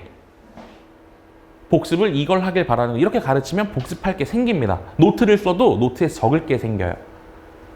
근데 문제는 우리 아이들이 한 번도 그렇게 제대로 공부해 본 적이 없기 때문에 특히나 이쯤 가장 많이 듣는 질문 이런 거죠. 수학상 3번 봤는데요. 점수가 왜 이 모양일까요? 수학상 3번을 이렇게 안 봤으니까요. 제가 하는 얘기는 항상 똑같아요. 이렇게 공부 안 했으니까요. 이거 다 안 해왔잖아요. 클리셰들, 수학적 상황들, 그 맞춘 아이디어들 전부 다 학습했나요? 안 했거든요. 선행할 땐 가르치지 않아요. 왜? 의미가 없으니까 다 까먹을 거거든요. 이거 언제만 쓰냐면 고1 때만 씁니다. 그러니까 내신 대비는 일반적인 수학 학습과 조금 다르다는 걸 캐치해 주셔야 해요. 대신 그러면서 완전히 정반대 방향으로 갈 수는 없잖아요. 그러니까 어느 정도 공통의 결은 갖춘 상태에서 내신 대비에 특화시켜서 그때그때 효율적으로 설명을 한다. 요게 핵심이 되는 거죠. 나머지는 이제 사실 편합니다. 뭐 대충 제 설명, 제 수업이 궁금하시면 데스크에 그냥 한마디만 질문하시면 이 얘기 전부 다 똑같은 얘기 반복될 거예요. 공통별로 진도 나가고 레벨 맞춰서 워크북 주고 그거 개인별로 질문 받습니다. 간단하죠? 실제로 합니다. 저 친구들과 실제로 하고 있는 것처럼. 두 번째, 클리닉 시간 따로 잡습니다. 보통 지금은 이제 주말에 집중적으로 운영을 할 예정이에요. 근데 아이들마다 상황이 좀 다를 수 있기 때문에 신청 받아서 잡은 다음에 진행할 예정이고요. 보통 주 1회 이상 무조건 참석하라고 요구합니다. 그리고 이때 레벨1 모의고사를 푼다던가 오답에 대한 점검들이 집중적으로 개인별로 이루어지는 시간이다 라고 생각하시면 돼요. 이거 보통 누가 하냐면 제가 하거나 저희 클리닉 쌤이 직접 합니다. 가능하면 제가 하려고 아이들하고 시간을 맞추는데 저랑 죽어도 시간이 안 맞는 친구들이 있어요. 그럼 이제 어쩔 수 없이 클리닉 쌤 도움을 좀 받게 되긴 할 것 같고요. 아이들별로 개개인 별일 어떻게 하느냐. 제가 아이들별로 푼 문제 이력을 전부 다 이렇게 관리를 합니다. 지금 딱 봐도 빨간색은 뭔가 사태가 심각해 보이죠? 동이야, 이거 네 거다. 해골이 있네요. 이건 지금 죽어라고 틀리고 있다는 얘기예요. 그럼 시험 대비 때는 뭘 풀려야 될까요? 저거부터 풀리면 되겠죠. 이렇게 준비를 시켜 나가는 겁니다. 그 다음 카톡으로 질문을 받습니다. 근데 저 친구들이 저한테 한 번도 카톡으로 질문을 안 하더라고요. 내신 들어가면 좀 달라질 거라고 기대하는 중이에요. 실제로 저한테 새벽 3시 반, 요거 지금 시간이 잘 안 보이시는데 여기 지금 시간이 몇 시냐면 오전 3시 4분이에요. 이게 지금 새벽 3시란 얘기죠. 그 친구가 그때 공부하다가 질문을 한 겁니다. 제가 그래서 그때 답을 한 거죠. 제가 보통 5시 반에서 6시 사이쯤 자요. 이렇게 야행성이기도 하고요. 그리고 아이들이 질문이 들어오면 답은 해야 되잖아요. 근데 적어도 4시 정도까지는 아이들이 안 자고 공부하는 애들이 3학년들은 있어요. 5시까지도 있고요. 그러니까 고3 애들은 어쩔 수 없으니까 얘네들 질문 다 받고 자는 편입니다. 그 다음에 유튜브로 항상 영상 찍어서 지금 찍는 것처럼 항상 찍어서 복습 영상이 아이들 개별 메일로 항상 발송되고 있습니다. 그 다음 어머님들께 수업 일지 보내드리고요. 수업 일지 보시면 우리 아이가 오늘 뭐 했는지, 숙제 했는지 안 했는지, 점수 몇 점인지, 그 다음에 오늘 진도 뭐 나갔는지에 대한 코멘트들이 좀 상세하게 적혀서 나가고 있습니다. 요거 전부 다 수업에 참여하시게 되면 받아보실 수 있어요. 그래서 수업 시간, 그러니까 이제 수업에 대한 후기인데요. 제가 이걸 제 입으로 얘기하려면 되게 민망해요. 그래서 그냥 한번 빠르게 봐주세요. 뭔 얘기만 있었는지만 얘기할게요. 나중에 저 친구들이 성공하면 저 친구들한테도 제가 후기 몇 글자만 좀 적어줘 라고 얘기하겠죠. 그렇게 모아지는 후기입니다. 자료에 대한 얘기 굉장히 많았고요. 커리큘럼이 탄탄하다라는 얘기가 좀, 그러니까 제가 제일 싫어하는 거가요. 그냥 중구장방. 그러니까 해보니까 아닌 것 같으니까 이걸로 가자. 이런 식의 거를 애초에 극혐합니다. 애초에 모든 게 전부 다 시작부터 끝까지가 전부 다 제 통제 안에 있어야 해요. 그래서 이 시기에 뭐 한다, 이 시기에 뭐 한다, 이 시기에 뭐 하는데 이 시기에 이게 안 되는 애는 얘를 한다. 뭐 이런 게 전부 다 어루지게 짜여져 있는 수업이다라는 거. 두 번째, 관리 시스템에 대한 칭찬도 많이 들어오는 편이었고요. 질문을 잘 받아준다라는 것도 호평 중에 하나였었고, 뭐 재밌다, 강의력이 좋다, 뭐 이런 얘기. 제가 제일 싫어하는 후기 중에 하나인데 이 친구가 지금 세종대 수학과를 가버렸거든요. 근데 이 친구 시작이 7등급이었어요. 저를 보고 수학 강사가 꿈이 돼서 세종대 수학과를 가겠다 그래서 제가 뜯어 말렸는데 결국 재수 안 하고 다시 가더라고요. 영어를 너무 못해가지고 국어랑 수학만으로 갈 수 있는 대학에 한계가 생긴. 그 다음에 이제 진정성 있는 수업이다. 잔소리를 좀 하는 편인데 그 잔소리가 조금 아이들한테 진정성 있게 와 닿는 것 같습니다. 뭐 이걸 제가 제가 이제 전 진정성 있게 수업합니다 라고 얘기해봐야 와닿지 않으니까 그냥 아이들이 이런 후기를 남겼다라는 것만 참고해 주시고 수업 시간은 다음과 같습니다. 그래서 조금 참고해 주시면 좋을 것 같아요. 궁금하신 부분은 데스크 통해서 문의하시거나 아니면 저한테 직접 연락을 주셔도 데스크 건너서 저한테 연락 주셔도 될 테니까요. 그리고 저 친구들이 지금 수근수근 하고 있는 이유가 있어요. 뭐냐면 6시부터 9시까지였거든요. 요거 1시간 늘렸습니다. 이제 내신이니까요. 해야 돼요. 내신이니까 제가 아이들 질문 받을 시간을 조금 더 잡으려면 1시간 더 늘어나야 합니다. 그래서 애초에 어차피 지금도 9시에 끝난다고 해놓고서는 9시에 끝난 적이 한 번도 없어요. 보통 9시 15분에서 20분, 늦으면 30분, 뭐 늦으면 40분 이렇게 끝나는데요. 이제 아예 명문화 시키는 거죠. 딴 생각 못 하게끔. 그래서 6시부터 10시까지 시간 잡고 아이들 질문 받을 예정입니다. 그래서 이제 수요일하고 일요일 이렇게가 운영이 될 예정이고요. 3월 5일 날부터 이렇게 진행되니까 참고해 주시면 좋을 것 같습니다. 혹시 질문 있으실까요? 사실 뒤에서 시간 때문에 살짝 얘기가 들어오긴 했는데 질문 있으신 분 계실까요? 혹시나 뭐 나중에라도 질문이 떠오르시면 데스크통에서 연락 한번 주시면 제가 또 친절하게 답변 드리도록 하겠습니다. 니는 숙제 오는 거 잊지 말고 오늘 설명은 여기까지 하도록 하겠습니다. 수고하셨습니다. 안녕하십니까. 네, 생각의 차이 과학 대표 강사 서현덕입니다. 일단 저희 팀원부터 소개해 드릴게요. 저희 팀원은 일단은 저 고등학교 2, 3학년 물리화학 가르치고요. 통합과학 가르치고 저희 김슬기 쌤이 고등학교 2, 3학년 생명과학이랑 지구과학이랑 통합과학, 그리고 김한희 쌤이 저희 통합과학 조교 그리고 중등과학 가르칩니다. 네, 저희는 팀으로 움직이고요. 지금 제가 전적으로 수업을 여기 들어오지만 모든 자료 지원, 그러니까 물리화학은 제가 맡고 있고요. 그리고 지구과학이나 생명과학 파트는 김슬기 쌤이 자료를 다 만들어 주세요. 네, 또 제가 모르는 게 아니라 약간 그 미묘한 차이 때문에 저희들이 어떤 자료 보고 이게 언제적 수능이다 보다 바로 떠올라야 되는데 생명지학은 제가 아무래도 가르치는 것보다는 좀 덜해서 모든 자료 지원을 하고 있습니다.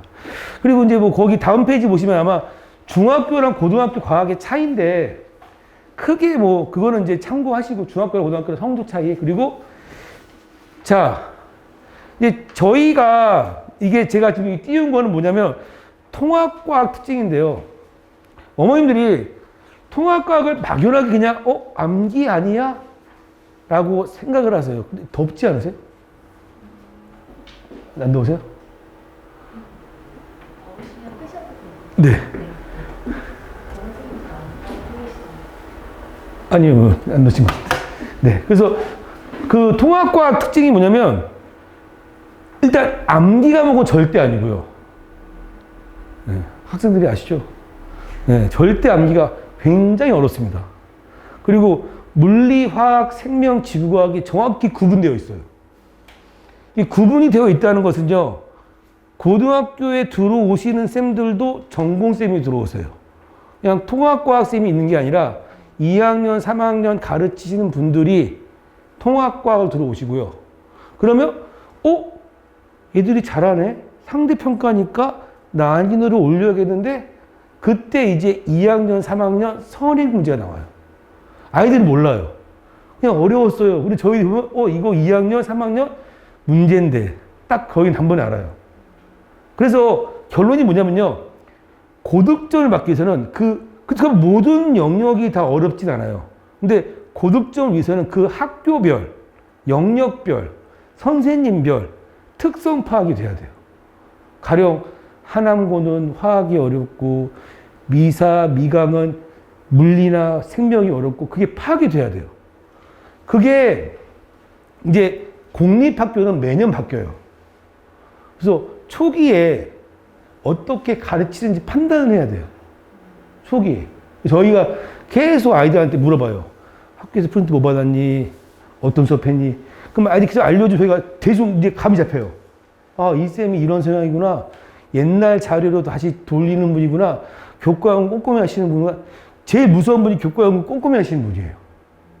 예. 그리고 일단은 저희는 그런 것에 대한 확실한 대비가 돼요. 왜냐하면 통합과학이라는 게 한 문제가 1등급이에요. 등급이에요. 하나, 3점, 2점. 그러면 되게 기분이 묘해요. 내가 1등을 맞았어? 나 그러면 내신 열심히 하면 수시로 가겠다. 나 3등급 나왔어. 야, 이거 어떻게 내가 가고 싶은 데는 좋은 대학인데, 이거 교과 버려야 되는 거 아니야? 그러면 또 학교의 생활 충실하지 않게 되고. 굉장히 등급이 단지 등급 이상의 가치가 있어요. 자, 그리고 저희들이 지금 저희 학원이 타 학원과 이제 가장 이제 큰 차이가 뭐냐면요. 일단은 그 학원을 다닐 때랑 다니지 않은 경우가 아니라 과학 공부를 꾸준히 했을 때랑 꾸준히 하지 않았을 때 차이를 말씀드리고 싶은 거예요. 꾸준히 하지 않으면 아무래도 벼락치기 하게 돼요. 2주 전에, 1주 전에. 중학교 똑같아요. 그러면 벼락치기를 했을 때 만일에 85점 맞았어요. 학원을 다녔는데 국어 문제 실수로 88점 맞았어요. 보기에는 어머니들이 3점이 뭐라고? 근데 얘는 밑바지 높게 물 부었어요. 왜? 벼락치기 다 까먹어요. 그러면 제가 이제 이 아이는 그 다음 시험 전에 선행을 해요. 이렇게. 얘는 이제 뭐 다른 과목 공부하겠지 안 한다기보다는 그러다가 또 중간, 기말, 중앙 1년이 지났어요. 얘는 이제 다시 중능에서 시작해요. 다 까먹었으니까. 그러면 선택 과목 물화생 하게 되면요. 내용이 너무 많아져요. 통합과학이 채워지고 얻는 게 아니라 그냥 처음부터 하니까 너무 많아지는 거예요. 재미도 없고 점수도 안 나오고 그냥 고3 때 하자. 이미 늦죠. 어머니 과학을 고3 때 하는 건요. 이미 서울 중상위권 되는 포기하는 거예요. 그 국, 영, 수가 중에 하나라도 등급이 안 나오면은 절대 못 가요. 이번에 저희 제자가 과탐 1등급이에요. 생명은 거의 상위 0.8% 안에 수학 1등급이에요. 국어 2등급이에요. 영어가 4 나왔어요. 건대 갔어요. 원래 고대 지원인데. 그래서 제가 이제 엄청 잔소리했어요. 왜냐하면 너무 수학과학을 좋아하는데 영어를 싫어하는 거예요. 언뜻 보기 이과 애들이 쟤 수학과학 잘한다. 부럽다. 이게 아니라 저는 너무 싫은 거예요. 특정 과목 빵꾸 내면 안 돼요. 평균 등급이 되게 중요해요. 그래서 공부를 잘하는 애들은 자기가 못하는 과목을 더하지 잘하는 걸 하지 않아요. 근데 이제 남학생들 특징이 또 자기 잘하는 거 우쭐대고 싶어가지고 그것만 해요. 그러니까 자기가 어려워하는 거 보고 더 많이 해야 돼요. 실제로 이과 애들은 고3 때 수학과학 학원 잘 안 다녀요. 국어 공부해요. 어머니, 고3 때 학원 다니는 거는 돈 낭비이자 시간 낭비예요. 요즘은 고2 때까지 끝내놓고 고3 때는 내가 약한 과목만 해야 돼요. 얼마나 할 게 많은데요. 수시 써야죠. 자소서 써야죠. 엄청 할 게 많아요. 그리고 매달 모의고사 봐야죠. 그 다음 여름방학 때 이제 전체 과목 공부하는 거지, 이미 공부는 고2 때 끝내놔야 돼요. 이렇게. 그 학원을 다니라는 게 아니라 과학 공부도 모든 과목 공부를 꾸준하게 해야 돼요. 꾸준하게. 벼락치기는 그냥 점수만 남아있지 남은 게 아무것도 없어요. 자, 그러면 이제 저희 학원이 다른 학원하고 가장 다른 점. 제가 여기다가 성적 그 이상, 저희 그 2023 커리큘럼 보이시죠? 네. 거기 보시면요. 제가 거의 날짜, 주일까지 거의 정확히 적어놨어요. 왜냐면 2학년 선행하고 통합과학이 같이 들어있어요. 보시면 첫 주에 저희가 물리 나가요. 왠지 아실 거예요. 모든 학교 1학기 중간고사 물리가 어려워요. 그럼 저는 물리 선행을 하고 2주 뒤에 통합과학 내신 대비 들어가요. 그럼 저희 애들은 통합과학 내신 대비 시간에 이미 물리 등가속도 운동 선행을 한 다음에 듣게 되는 거예요. 그러니까 저희가 이미 심화 수업을 하고 내신 대비 들어가요. 똑같아요. 기말 전에 또 해요. 저희가 기말 전에 하는 선행 수업도 기말고사랑 연계된 선행이에요. 그리고 2학기 때 화학이 어려워요. 산화반응, 중화반응. 그러면 여름방학 때 또 화원 선행을 해요. 이렇게 시험 대비하고 선행을 같이 하면요. 거의 12월 되면요. 거의 통합과학에 포함된 모든 물원, 화원 선행이 돼요. 그 다음에 이제 12월 달에 시험 끝나고 한 2, 3주 동안은 통합과학에 포함되지 않는 거 선행을 해요. 근데 이거는 한두 주 오차 없이, 제가 지금 한 5년째 하고 있는데요. 한두 주 오차 없이 정확히 들어맞아요. 그러니까 어머니들이 만일에 학원을 보내시면은 내신 대비뿐만 아니라 선행. 근데 어떤 엄마는 일부러 선행만 하는 엄마도 있어요. 예. 왜냐면 아이가 너무 잘하니까 그냥 선행 때만 오세요. 저도 그거는 상관없어요. 피력을 하면 되니까. 그래서 내신 대비는 혼자 하고 선행 때만 와요, 오히려. 그리고 문과 가시는 분들은 오히려 내신 대비 때만 오고. 이게 정확히 체계가 있으니까 학교에 학원에 상담하시고 필요하실 때 오시면 돼요. 근데 이제 이과 갈래인데 선행이 안 돼 있다. 그러면 이제 꾸준히 다니시기 좋아요. 어머니 그 고3 때 내 학원비를 지금 낸다고 생각하시면 돼요. 훨씬 편해요. 요즘에 고3 때 학원 안 다녀야 돼요. 제가 지금 송파 대치에 있거든요. 고3 때 학원 안 다녀요. 네, 고3 때는 이제 자기 혼자 공부하고 공부할 줄도 알고. 자, 그 다음에 저희 두 번째. 예, 전문성이에요. 제가 이걸 자신할 수 있는 게 어머니 저희가 뭐 그냥 그저 그런 3, 4년차 강사도 아니고 제가 문제 딱 보자마자 이게 2013년도 수능이다 딱 바로 떠올리고 저랑 같이 자료 만드는 김슬기 쌤도 저희가 실력이 돼요. 이게 저희가 자부할 수 있는 게 저희들이 공부량이 엄청나게 많기 때문에 저 아직도 아침에 7시나 동부 3시간 출근해요. 무조건이요. 이 패턴이에요. 저희가 약간만 공부 안 하면요. 애들이 금세 알아요. 수업 열심히 안 한다. 저희는 아이 빠지면 죽어요. 저희는 공부를 엄청나게 해요. 그러니까 어머니들이 종합반 시스템에 익숙해졌지만 종합반은 그냥 진짜 넣고 시간만 낭비하는 거예요. 저희들도 종합반 할 줄 모르는 게 저희가 만일에 여기서 종합반 만들어 놓고 시간표 쫙 짜놓고 어머니들 막 불러놓고 이게 아이들이 스스로 학습에 도움이 안 돼요. 어머니 제가 학원을 오래 다니라고 한 게 아니라 필요한 만큼 듣고 빠지시란 거예요. 나중에 재수해서 엄청 이게 바로 경제의 그 마인드 차이인데 제가 어머니께 뭐 강요할 수 있는 입장도 아니지만 어머님들이 저희한테 말씀해 주시는 게 이렇게 선행을 하니까 훨씬 더 돈이 덜 든대요. 예, 저희는 다 고2 졸업을 해요. 그래서 예, 저는 고3 웬만해서 새로 받지 원래 가르치세요 끌고 가지 않아요. 자, 그리고 저희 마지막이 뭐냐면 이 유연함이에요. 이게 얼마나 중요하냐면요. 어머니 한 예로 작년에 배재고등학교가 2학기 때 갑자기 화학쌤이 아프신 거예요. 한 4개월 쉬시는데 새로 오신 기간제쌤이 처음 오신 분인데 이상해요. 교재가 보니까 고1 게 아니에요. 그래서 제가 있던 교재 싹 다 버리고 다시 만들었어요. 한 3일 밤새가지고. 그래서 고등학교 2학년, 3학년 수능 문제 만들었어요. 네, 그렇게 나왔어요, 시험 문제가. 그러니까 고등학교는 언제 어떻게 바뀔지 몰라요. 그래서 저희가 파이널 교재가 마지막에 나오는 거는 지금 아마 여기 미사고나 미관고나 학교 쌤이 바뀔 거예요. 그럼 그 바뀐 쌤에 맞춰서 만들어야 돼요. 이 쌤이 교과 중심인지, 교과 왠지, 진도를 어떻게 나가는지. 저희는 4주 전에 범위가 확정돼야 만들어져요. 왜? 통합과학은 한 문제, 두 문제 싸움이니까. 아이가 완벽하다 싶을 만큼 더 신경을 많이 써요. 저희는 그 디테일함이 너무너무 예민해요.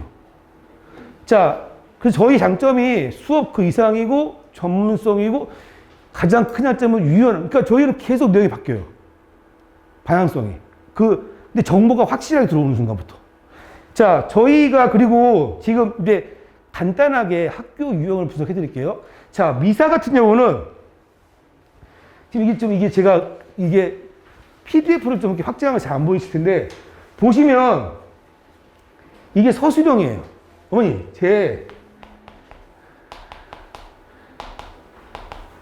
이 서술형이 왜 제가 자꾸 걱정되냐면은 아이들이 제가 요 테스트 보잖아요. 너무 대비가 안 돼 있어요. 1번 케이스. 선생님, 많이 쓰면 되는 거 아니에요? 학교 선생님들이 글 많이 쓰면 되게 싫어하세요. 서술형은 감점을 당하지 않는 조건이 중요해요. 점수를 더 많이 받으려고 하는 게 아니라 감점을 당하지 않아야 돼요. 감점 요인을 없애야 돼요. 그 말은 필요한 말만 필요한 단어. 효용사 이런 거 없이. 그러면 아이들이 이제 여기도 보시면 이게 이제 판구조론인데 화산이 발생하였는가, 천발지진이 발생했는가. 그래서 이게 발상 경계, 수렴 경계, 보존 경계 쓰는 건데 이걸 애들이 못 쓰는 게 아니라 아이들이 이런 서술형에 되게 애들이 적응이 안 돼 있어요. 막 분리하면 여기 갔다 다시 돌아오고 막 정신이 없어요. 그래서 이런 연습도 미리 많이 해야 돼요. 이게 익숙해지게 연습을 해야 돼요. 제가 심지어 어떤 학교는 DNA는 유전 물질이다. 쓰는 게 답이에요. 근데 세 가지 쓰라는데, 그런데 RNA는 유전 물질이 아니다라고 적었어요. 이거 감점 요인이에요. 아니, DNA가 유전 물질이면 얘는 아니겠죠. 이걸 굳이 두 개 나눠 쓰는 거예요, 애들이. 애들이 이러고 있어요. 긍정으로 쓰고 부정으로 쓰고 두 개라고 우기고. 말이 안 돼요. 뭐 하는 거야, 너? 정신 차려. 이렇게, 와. 이게 애들이 이래요. 이게 왜 두 개 아니에요? 한국말 다르고, 절대 이러면 안 돼요. 이런 애가 되게 많아요, 근데. 자, 그 다음에 이제 이게 화학인데요. 제가 이제 이 화학을 보시면, 이주기 리튬, 벨륨, 붕소,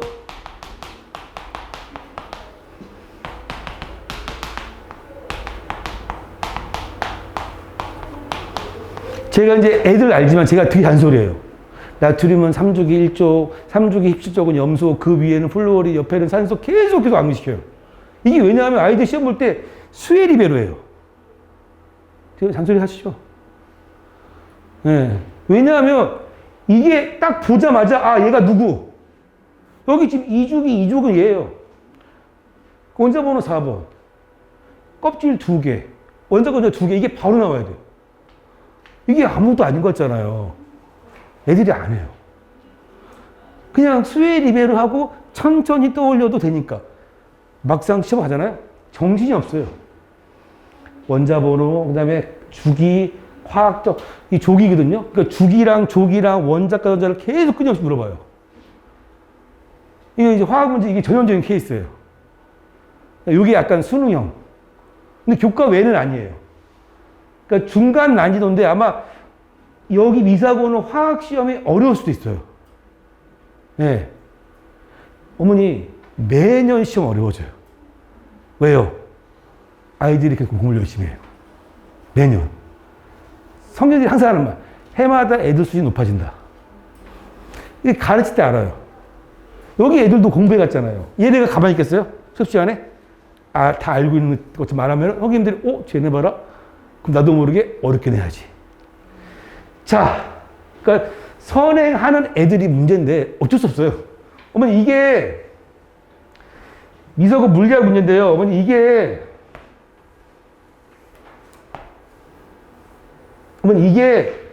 통과에 없어요. 교과 외에요. 네, 교과 내용은 중력을 받아서 자유낙하 끝인데 이렇게 VT 그래프에 가속도 구하고 거리 물어보고 이런 경우가 없어요. 네, 이거는 근데 실제로 이제는 완자에서도 아니면 기존 그 모든 문제집도 이걸 내요. 이게 선행인데 너무 많이 나오다 보니까 교과에 이런 내용 어디 있어요? 그냥 중력을 받아서 코끼리 뼈가 튼튼해지고 기린의 심장이 발달했고 이게 교과 내용이에요. 이런 내용은 절대 없어요. 물리식 이런 거 쓰는 내용 없는데 이게 다 활용돼서 나와요. 네, 그래서 요게 이제 이런 내용들인데 아마 좀 더 어려워질 거예요. 네, 어머니도 걱정 많으시겠죠. 자, 그리고 이것도 여기 가려주고 싶네요. 아유. 자, 이게 어머니 이런 내용이 책에 어디 있어요? 작반은 물리원의 운동의 제3법칙이에요. 평형이고 이런 문제가 어디 나와요? 이게 책에 없는 내용이에요. 그래서 제가 보기에 물리쌤이 교재 연구를 안 하시고 그냥 내시는 분일 것 같아요. 네. 그냥 되게 좀 나이가 있을 수도 있어요. 네. 근데 뭐 바뀔 수 있으니까. 네. 자, 이제 미사강변고요. 자, 미사강변고는요, 좀 의외의 교과 외에 나와요. 교과 내용. 그러니까 제가 보기에, 공부를 스스로 하고 머리가 좋은 학생은 굳이 학원을 안 다녀도 대신에 이제 학원을 안 다니는 시간에는 꼭 공부를 꼭 선행을 미리 하라고. 저희가 뭐 어머니께 학원 홍보도 하지만 솔직히 말씀드리면 정확한 정보를 드리는 거니까 예, 약간 중간 암기 문제 많이 나와요. 이걸 그냥 다 외우면 되는 거예요. 그냥. 그러니까 이거를 깊이 있게 이해하는 학생하고 그냥 외우는 학생하고 차이가 없어요. 아까 보여드린 문제들은 깊이 있게 이해하는 학생이 잘 풀어요. 근데 이거는 이해한 애랑 외운 애랑 차이가 없어요. 근데 그런 차이를 못 느낀 애들이 이제 계속 외우려고 하는데 안 좋은 버릇이지만 지금 이런 문제 차이 없어요. 어려워 보이지만 되게 쉬운 문제예요. 네. 그리고 지금 보시면 이게 아까 여기 보시면 이게 알칼리, 주기율표가 보여준 문제랑 이건 다르죠? 그냥 텍스트죠. 이거 근데 중요한 거는 이제 이거 읽으면은 그냥 다 풀 수 있는 거예요. 네, 달라요. 그러니까 아까 그 주기표 문제랑 같은 문제 유형인데 달라요. 그렇죠? 아까 막 여기 쫙 써 있는 문제랑 얘랑 같은 문제예요. 느낌이 다르죠, 어머니. 아시겠죠? 어떤 게 더 어려운지를. 네. 근데 제가 들리는 말은 공부를 너무 안 한다고. 근데 어머니 달라요. 이 선배들이 문제지. 제가 요즘에 와서 여기 처음 와서 놀랬어요. 뭐 저런 애가 있어 이랬어요. 그래서 강하게 얘기했어요. 쟤 내보내라. 나 진짜 못 가르친다. 진짜 저 난리 쳤어요. 지금 너무 부정이 좋아요, 여기. 뭐 저런 애가 있어. 왜 저런 애가 왜 여기 있지? 저는 그랬어요. 저 그런 애 처음 봤어요. 그런 애들. 근데 여기 이제 그런 애 없어요. 되게 적어도 이 아이들은 자기가 공부할 때 진지하고 내가 어떻게 해서 뭐가 성과를 이렇게 바란 아이들이에요. 그렇지 않은 애가 어떻게 고등학교로 오는지 모르겠어요. 저 진짜 처음 봤어요. 예. 더 이상 언급은. 이게 그나마 조금 어려운데 이것도 보니 교과에 있는 그대로 그림이 있어요. 네. 그래서 제가 보기에 미사 강변고 학생들, 저희 학생은 다녀야 돼요. 공부를 할 게 많아서. 예. 다녀야 되는데, 중학교 때 꾸준하게 한 애들은, 근데 제가 여기 중3 잠깐 했거든요. 너무 애들이 백지여서, 네. 그러니까 너무 달라요. 저희가 지금 같은 학년 대치동 애들은 지금 고등학교 3학년 물리 문제 풀고 있어요. 마라톤. 같은 학년인데. 현대고, 휘문고, 문제가 어려워요. 걔는 그걸 알고 지금 고등학교 3학년 물리 문제 풀고 있어요. 근데 여기 애들은 중학교부터 채워야 돼요. 너무 좋긴 해요. 내가 방향성을 제시할 수 있으니까. 때가 안 타가지고. 저쪽 애들은 진짜 뭐, 그냥 툭 지네 건드리면 안 돼요. 워낙 이 강해요. 자기 자아가. 근데 여기 애들은 때 문자는 좋지만, 네, 재밌습니다. 하여튼, 요거 교과 문제예요. 어렵지 않습니다, 어머니. 진짜로. 자, 저희 클리닉은, 저희 특징이 뭐냐면, 이제 저희 애들은 알아요. 어머니도 알아요. 제가 매주 보내드려요. 문항등보를. 그러면 점수가 아니라, 어머니 근데 매주 보낼 때 모르시는데, 제가 얘네 끝날 때 책으로 드려요. 한번 보세요. 놀라실 거예요. 제가 문제랑 문항등보랑 같이 세트로 해서 10주 정도 차를 한 번에 책으로 보내드려요. 그걸 보시면은, 저도 그거 보고 놀라요. 아, 이 애가 여기서 이 문제가 약했구나. 그럼 저도 잊고 있던 기억이 나서 얘를 다음에 가르칠 때는 여기를 신경 쓰게 돼요. 어머니 그 한 주 한 주는 모르지만 그게 쌓이면요. 엄청난 정보력이 되고 아이한테 엄청난 힘이 돼요. 저는 그걸 알기 때문에 매주 모았어요. 그래서 다 그 책으로 보내드리면 아이하고 같이 보시면은 제가 그 시험지랑 그 시험 본 시험지는 아니에요. 왜냐면 너무 비가 많이 내려서. 그래서 시험지 말고 그냥 깨끗한 시험지에 이 시험에 대해 틀린 거 보면 아이가 그 기억을 해요. 아, 내가 이걸 틀렸지. 그래서 나중에 한번 이제 여기 다닌 애들 거 한번 보시면은 많은 도움이 될 거예요. 제가 그래서 계약해서도 똑같이 해요. 그리고 4주 정도 모인 다음에 다시 봐요, 그거를. 그리고 다시 문제 만들어요. 다 다르게. 어떻게 가능해요? 저희 몇 명이 없어요. 그래가지고 디테일하게 관리가 돼요. 그래서 어머님들이 아 여기 뭐 종합반에 얼마 내고 보내는 것도 좋지만 결국은 아이가 앞에 나중에 가서는 어떤 게 답인지는 아마 지금 현재 강동이나 대치의 종합반은 다 망했어요. 없습니다. 그런 식으로 던져놓고 아이들을 시간만 때우고 앉아있는 아이한테나 아이 학습에 좋지 않습니다, 어머니. 그래서 만일에 보내주시면 정말 열심히 같이 하겠습니다. 감사합니다.